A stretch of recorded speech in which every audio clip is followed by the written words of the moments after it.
My name is James Henderson. I'm the Managing Director of Minewise Technology, and we like to try to tackle those problems that most other companies aren't paying attention to.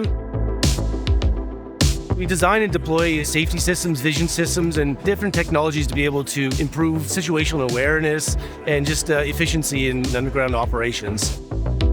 That can span from mobile equipment monitoring systems to our ShafTrack system for measuring shaft guides. Traditionally, what the operations need to do to meet compliance requirements for the ministry is to manually measure all the shaft guides on an annual basis.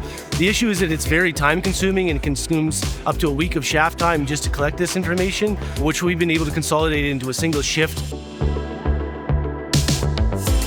By using laser-mounted configuration on top of the conveyance, we can send it down and record the entire compartment and do all 4 compartments using much higher resolution data, much more accurate, repeatable data that engineers can use for more predictive maintenance schedules and that sort of thing.